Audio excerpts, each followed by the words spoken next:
Uh, just to start, I mean, I want to keep it simple and as simple as I am, right? Because we have talked about so much science in the last couple of days.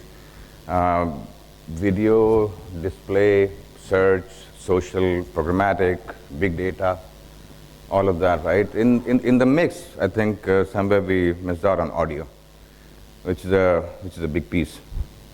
So we at Savan are all about audio. I'm not here to sell Savan. I'm here to sell audio to you guys, right? So let's reflect back in history and see how we grew up with audio and how we have lost it in the mix of, in the deluge of media that we have right now. So I'll take you to, through a AV. It's not proprietary to me. It was on YouTube, and this will show you the power of audio, right? So we'll start with this, and then we'll take on. It's not about the money, money, money.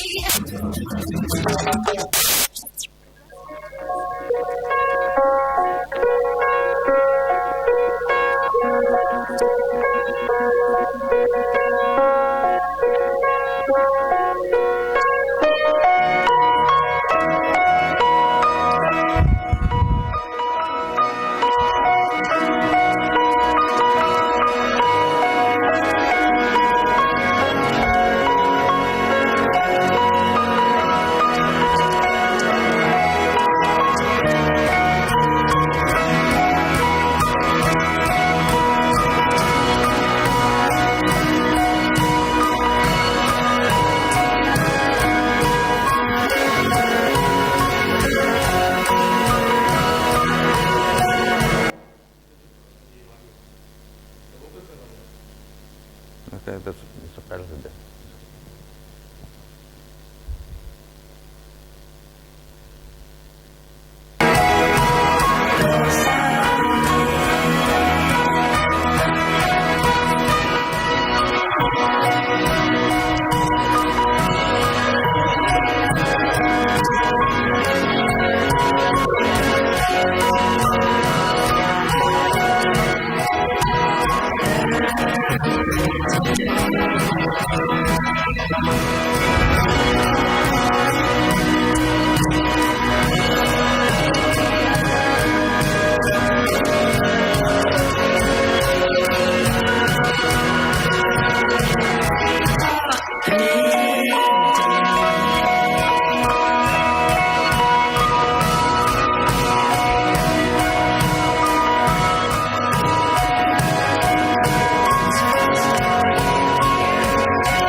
Yeah.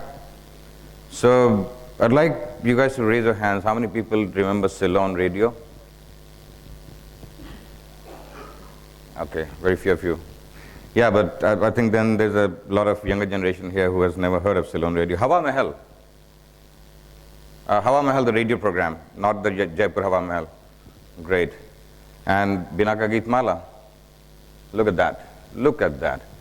Okay, now this is scripted branded content, right? Binaka Geet Mala. And I don't even remember if Binaka exists as a product right now, but we do remember Binaka Geet Mala. So Geet Mala strikes us like it should be Binaka Geet Mala. And we have had like so many countdowns after that. Like it would have been like 30 years, more than that actually. So that's the power of audio for you.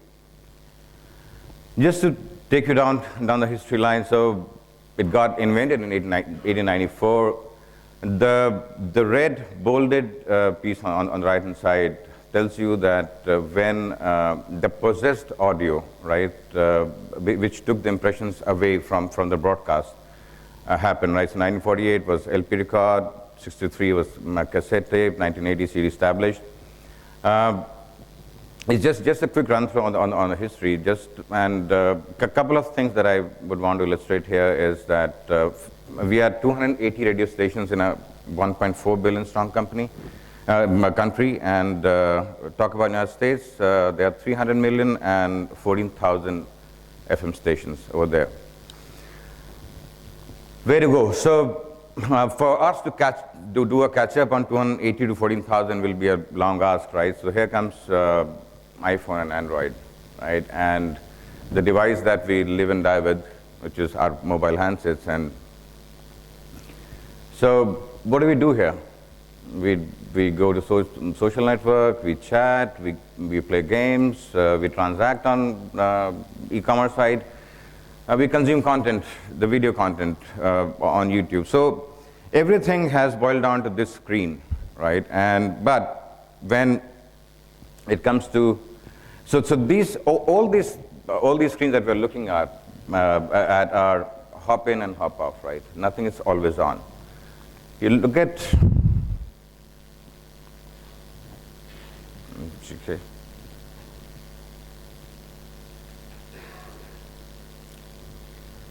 Yeah, so these screens, as I said, are hop in, hop off, right? So you go there, spend like a couple of minutes, and you're off. When you consume audio, right? So just to give you one instance, so we obviously run a company called Savern, and my promoters are based out of the United States, and they were Vince was there in Gurgaon, and I said let's go and see how music is getting consumed on devices, other than us and other streaming players.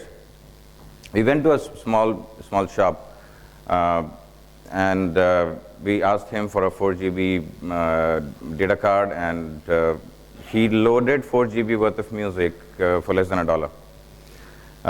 But and Vin was like amazed. It's like crazy. 4 GB worth of data, less than $1, and so the experience was completely fractured. There was no player, there was no search option. There was nothing which is usable.